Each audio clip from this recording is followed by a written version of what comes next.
Hello ladies and gentlemen, I am PANCZASU and welcome back to Endless Legend. Before we start and do anything whatsoever...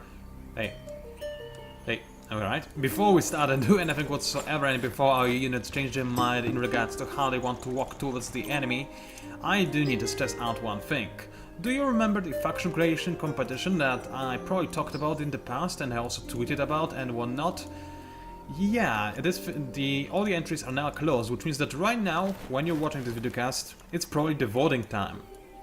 So there were 99 entries, which is a huge amount of entries, and you get a chance to vote on which entries you want to see implemented in the game. There will only be one winner, but you get an unlimited number of votes. So for example, if you like 2 factions, you can vote for 2 factions. If you like 10 factions, you can go ahead and vote for 10. Developers encourage you to vote for anything between 3 and 10 factions, 3 being the ideal number, because in the end, those are preliminary votes, and the votes that matter are the games together votes. So right now what we're voting on is what entries do we want to make it to the games together platform, and then on this platform we are going to vote which entry do we want to actually be implemented in the game. Now, why am I talking about this instead of explaining what I'm doing and why I'm doing it, which I will explain in a second. But right now we're doing things that I planned to do before, so it's not a big deal.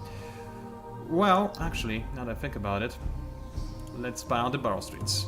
Because they are borough streets and they are kinda awesome. And while we're at it, let's also buy out some more population in this city, because it's also awesome. So why am I talking about this? Well, obviously because I have my own entry, my own mini faction that is called Messiah, a faction of parasites.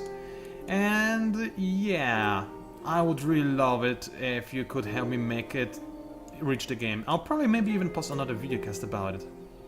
So I guess I shouldn't talk too much about it in this one and actually focus on the actual content. So let's do just that.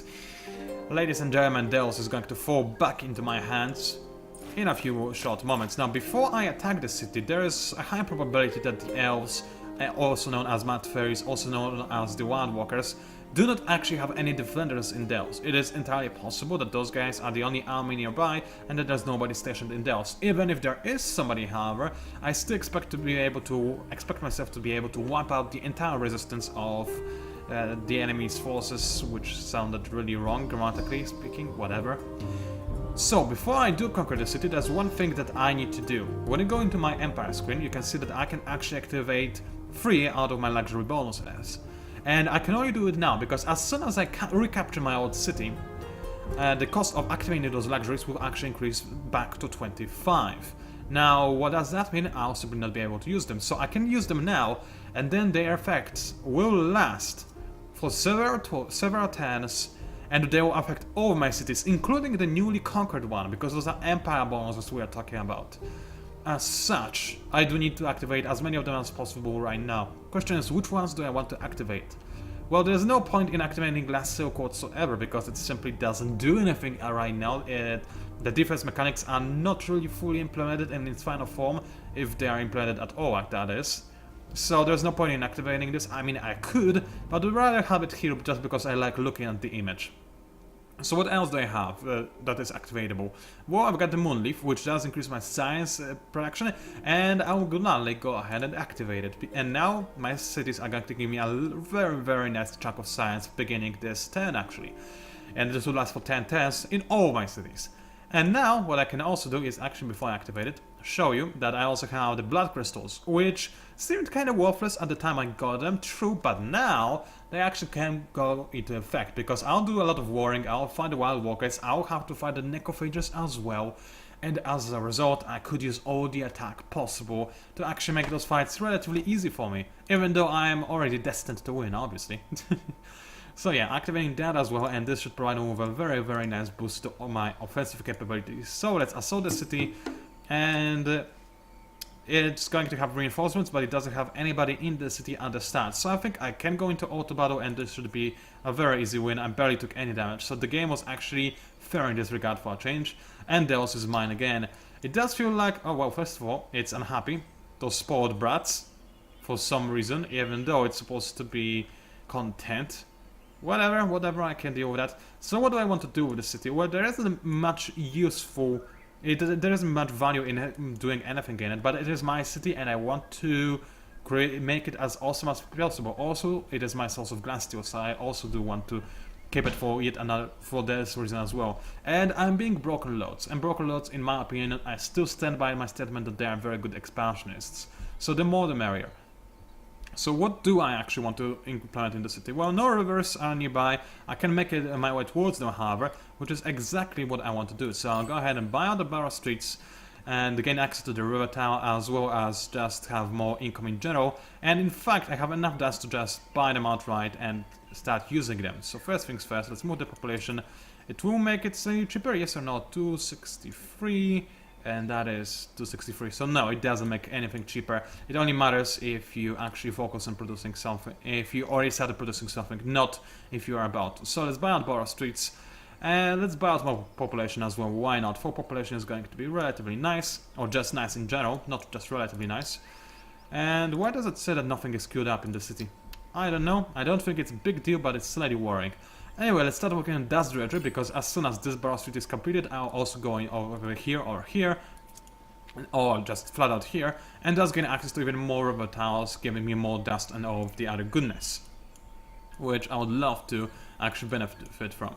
As to my other cities, well, I'm still working on my settler. I probably could have bought him out this time with all the dust I had. In fact, I'm just 3 dust short from being able to buy him out, which is really sad. Yeah, I can't think... maybe I can sell something? No, I only have access to Hero Stab. Alright, so this is why you actually want to have some more access to Marketplace when we in the research tree, because once you gain more access to the Marketplace, you can actually trade more use stuff. For example, those luxuries, so stockpiles, or strategic resources, I can sell them. And by selling them, I would gain dust. Dust, which right now I desperately need to be able to buy out a seller, because I'm only 3 dust short of being able to do so, which is mildly annoying, but I guess I'll have to deal with that. Unfortunate turn of events, but it's nothing exactly game-breaking, if you know what I mean. As soon as the seller is finished, obviously I'll send him down south, because I do want to fulfill my faction quest and colonize this region. Meritocratic promotion is finished, which is good. Now I'll be able to have more armies in a single army. Wait, no. More units in a single army. And as such, it will be much easier to actually kill the enemies. Also, it looks like the Wild Walkers and Necrophages are in cahoots. Go figure. It's okay though. I wanted to kill one of them anyway, and I guess I'll kill the Necrophages first. Now, reason for that being that the Necrophages probably have more population. I noticed that when you attack the AI, an AI that is a necrophage usually has more population than AI that plays as Wild Walker, which I assume is because necrophage AI just kills more stuff, and when necrophages kill stuff they gain a food bonus, whereas Wild Walkers, they are good when making industry stuff, but food-wise they have nothing going for them actually. So there's that. Anyway, let's finish up making this settler at the very long last, and prepare to send him down south. When it comes to my cities, however, what do I want to do? Well, probably more borough streets, because borough streets are awesome. Finish off the dust dredger, because it doesn't cost a lot and it will start giving me benefits this turn already. And as for my main city, I cannot actually go for any more borough streets at this point in time. However, what I can do is nothing useful whatsoever. Alright, that's good to know. I mean, I guess I could go for a watchtower somewhere, but is there really a region that I feel endangers me? No, I only discovered 2 AIs. I can see a sign of the 3rd AI being somewhere nearby, but this area seems to be mostly abandoned, and as such I do not feel compelled to make any watchtowers in this area. It's a waste of industry. And when you do not really have anything worthwhile to create in your city, that's when you want to start making food or industry or science stockpiles, so you can activate them for the benefit of your weaker cities. However, unfortunately, I don't have access to this kind of technology, so instead what I'm going to do is just create yet another Star Wars, because hey, why not? At the very least my city will be doing something instead of nothing whatsoever. Alternatively, I could go for yet another settler. However, since I do plan to settle a city here and conquer those 2 cities and probably keep them, my unhappiness will go fairly low very quickly. Well, people were happy when I started this video, and now they're already back down to content. Partially because of this bug that is making those spoiled brats unhappy, but partially because this is just a sign of things to come. So yeah, there's this kind of a problem. Also, why is Big City unhappy? I mean, not unhappy, but close to being unhappy. I'm not exactly sure. I guess they are just spoiled brats, like everybody over here. It does happen, it's not a very big deal. What I am actually going to do is finish up making this watchtower, even though it does cost a lot of dust, but I want to see what is nearby. And I think it's a pretty good investment, all things considered. I could instead make a scout and set him around. It would cost less, probably, if I were to fire him later. And also, a scout is, again, a military unit. But watchtowers, I like making them. And I don't have to worry about them after making them, so that's probably why I will like making them. Anyway, Necro-Jones are foolish enough to think they can fight me. Let's prove that they are wrong, and kill them all mercilessly as they await their fate as dead bodies. It's a good thing that the necrophages feed on dead bodies. I'll give them plenty of food. Wow, that sounded almost evil. Too bad it didn't sound evil enough, but hey, I'm getting there to being an evil villain master race. Evil villain master race, I don't know what I meant. Maybe I'm being infected by Mesama. Mesama being the name of my major faction in the competition. Have I talked about this? I don't remember, my memory is not the best today.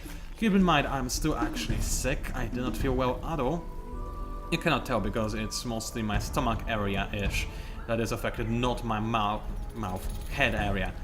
Yeah, that is very descriptive. It proves that I have excessive knowledge of biology, doesn't it? Wow, good job, brain.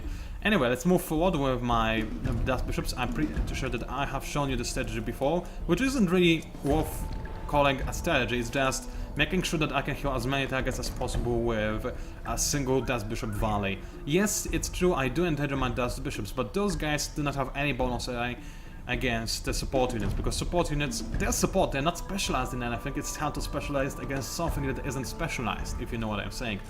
Meanwhile, I also don't have any bonuses against Necro-Jones, but hey, I actually have low damage. I'm trying to remember how it works, because it doesn't work by just lowering your damage. I'm pretty sure it works in a slightly different way as well. Like it's a specific type of damage, I don't remember. I'll have to look it up again, and so does remember how the things are called.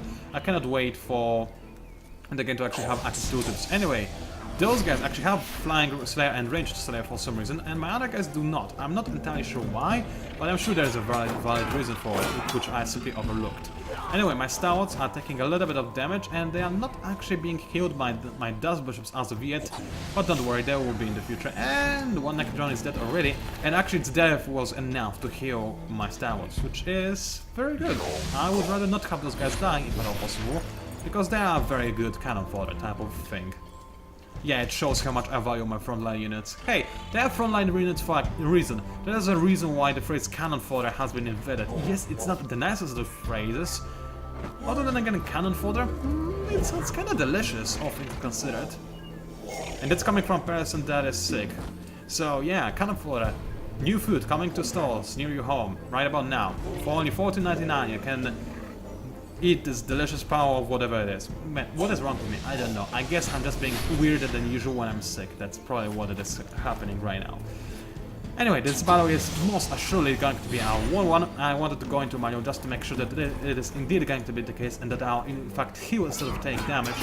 And also another reason is just because, you know, seeing battles from time to time is actually kind of fun. I don't know about you, but I like watching pew-pew and spells just destroy everything. It's just enjoyable. Anyway, unfortunately, maybe I will be able to heal my Stalwarts before I win the game. Let's try to make it so that all my Dust Bishops walk close to the Stalwarts, and the Stalwarts just stay here. And maybe, just maybe, no, there's no way I'll be able to actually heal my Stalwarts. My Dust Bishops will kill the enemy before they can. Oh, maybe not. I'll actually be able to heal my friends. Although right now my Dust Bishops are just completely ignoring the enemy. Or maybe not. No, those guys aren't. Good. Thank you. So I was actually able to heal up a little bit, and now I'm just going to simply win the game. That's very nice.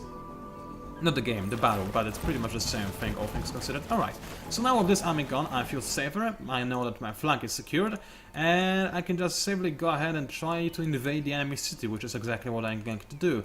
There's at this point no reason to wait with this sort of thing. I can just go ahead and demolish and devour and destroy all life on Ariga. Why not? I mean all life except for my life. Alright, before I move in my settler with his tiny escort though, I do want to see exactly which region I wanted to colonize. I believe it was this area. Right, it does have more than enough dust to actually allow me to finish my faction quest. I could go somewhere else, that's true, but I think this region, this area in particular, is the best because it's just the best. Man, my line of reasoning is also the best, if you weren't able to tell. This video is sloppy. I guess I'll end it shortly. I shouldn't really record videos when I'm sick, but at the same time I feel guilty every day I do not record a video, because I know you guys, I mean, at least some of you like them kinda, and I love it when you like what I do, so I don't want to disappoint you, and as such I really want to make videos. Then again, if I make this kind of videos, I'm always afraid that you may not like them, so it's really a no-win scenario for me. But if you do somehow enjoy it, then I feel happy, so I guess that's at the very least something good. Anyway, I do want to give this settler a little bit more of extra protection, so I'll go ahead and buy out a Dust Bishop. I actually have enough glass steel to get equipment with that again, and actually I'll check if the reason why... Oh no, they are supposed to have ranged flanks there. I don't know why they didn't though. Anyway, OMG, I forgot! I actually have access to accessories now. Wow, that's actually a very big thing, which I didn't talk about because I didn't realize I have access to those. Alright, so first things first, retrofit the Dust Bishops. They have to be the very best, and I do want to have increased initiative. So let's have a quick think on what I want to do. Sharp Sense, I've talked about it before, it does increase your defense against arrows. Will I be fighting against ranged units? Yes, probably. Those are wild walkers we're talking about, but is it particularly useful? I'm not sure. On the other hand, we get confidence, which is the same thing against only against melee units instead of ranged units. Then we've got extra defense and initiative, and then we have improved critical strike, which actually doesn't benefit Dust Bishops at all. I mean, sure, it does allow them to deal more damage quickly, but I don't want them to deal too much damage, if you know what I mean. Optimally, I want to have like a squad of 2 or 3 of them in my army, and I want all of them to deal little damage, so that they can attack a single enemy as often as possible, to heal my units as often as possible. Then again, the counter-argument is that if the enemy army is big enough, then I do want to do maximum damage just so the enemy army gets thinner, and I'll still be able to heal as much as possible anyway. But right now there's no way AI is going to be capable of creating an army large enough for that to happen, so I'm not really entirely convinced of improved critical being actually too useful for me. So let's think about what else do I possibly want to go for. Well, I can go keep my Titanite armor actually. I don't think it is too bad of an idea, and then just equip myself with extra glass steel accessory, because this fancy looking ring is not only going to increase those guys' wow, good English bro, their defense, but it is also going to give them a little bit of initiative, and I wanted to have higher initiative than my other units. I explained why before, so let's do just that, apply the changes. And are Star Wars using tier 2 equipment? No, they are not. Holy effing balls. Why are they not doing so? It's because I'm stupid, but either way, it's not the very best thing that could happen. Now they should be much more effective, because they can actually use equipment that is mildly useful, instead of completely useless. Right, my hero is still in my land, which is good. I can equip her with some awesome stuff. Now, heroes have access to some extra accessories, as you can tell. First of all, heroes have access to your quest items, so I can equip her with Knees of the Golem, which are utterly useless, or Snowwalker Striders, which are also useless, except they give me a bit of food, not food, health, but so what, really? I mean, yeah, I actually have Knees of the Golem equipped, which is kind of hilarious, all things considered, but I do think that Snowwalker Striders could be better. Yeah, they do give me only 1 less defense, but it increased my life by 4, which could be useful, so I'm gonna go for that. Actually, hold on a second. Did it? No, I didn't change anything. Never mind. And what else do I want to give my hero? Well, first things first, I do want her to have the very best thing I can give her, and she's got a tier 1 titanium helmet. Why is that? I'm not too sure, honestly. I think there was a reason, but I just don't know what this reason was. Anyway, this armor is not the very best. I want her to have some extra initiative, because this girl is supposed to have a lot of initiative, because she's supposed to attack the enemy quickly. So she's going to have the first strike, and also I want her to deal as much damage as possible. So let's have a quick look. Now, those pendants, some of them, insignia rather, some of them give you bonuses when governing city, some of them give you just very good bonuses when commanding units. So for example, those things, as you can see, they increase your ability as a governor, but those two, they increase your ability as an army leader. So by all means, I'll gladly go for an initiative and also critical bonus on my entire army. This also applies to me, by the way. So this hero right now gets insane bonuses, I'm still not sure how to spell it correctly, to my entire army, which is mildly awesome, but it costs slightly too much glass steel, so I guess I'll go back to titanium type of armor. And this should actually allow me to purchase those things, and that's good, because she should still have increased initiative because of I don't know, reasons? Because she is a hero, maybe? No, she doesn't really have any initiative bonus, does she? Maybe I can give her a helmet. Will I have enough glass steel? No, I will barely have not enough glass steel to do this. So I'm tempted to resign from Snowwalker Striders for the benefit of needs of the Golem, even though they're not that amazing, but they're still better slightly than those Iron Greaves. And now I can actually re-equip her and still have her have the highest initiative in my army, hopefully, presumably. We will see how it goes when we actually engage in an army. Do I want to retrofit those guys? Not necessarily. I like them being varied the way they are right now, and they're good enough into my liking. So let's end this turn. And at the start of the next turn, I'll continue moving to where I wanted to be moving, which is south to colonize and west to conquer the Necrophages. Because Necrophages deserve to die by this point. Alright, so let's kill this unprepared hero, make sure that it's gone, or she's gone. I think I can simply go into auto battle. There's no way I'm going to lose anything. Although my stalwarts took a significant amount of damage for no good reason, but whatever, I guess those kind of things happen. I can heal them. I'm actually going to do that just to, you know, show that I can do it and taunt my enemy, because hey, why not? Meanwhile, as for my other cities, what do I want to do in particular? I'm not exactly sure, I have to be entirely honest with you. So I guess I'll just keep expanding my smaller cities. For example, this one can have Barrow Streets bought out, which is what I want to happen. And I can also buy out the Dust Bishop to accompany my army heading south, which is what I'll gladly do. And then I'll continue by making what exactly? I mean, Center for River, Seas and Rivers doesn't benefit your rivers, which is kind of hilarious. So what else can I do?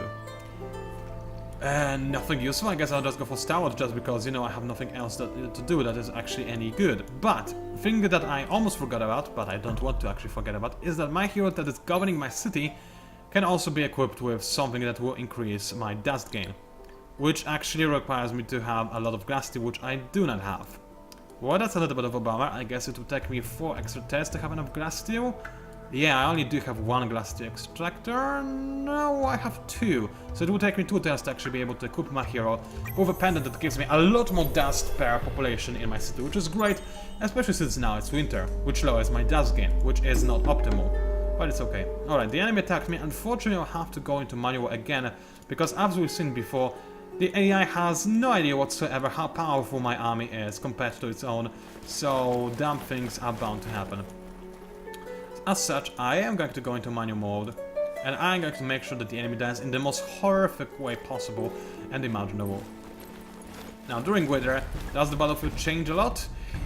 OMG, I don't actually remember. I'm pretty sure it's supposed to, I'm not sure, but I don't remember if it is actually how it works right now. Way to tutorialize people, Pancake, way to go.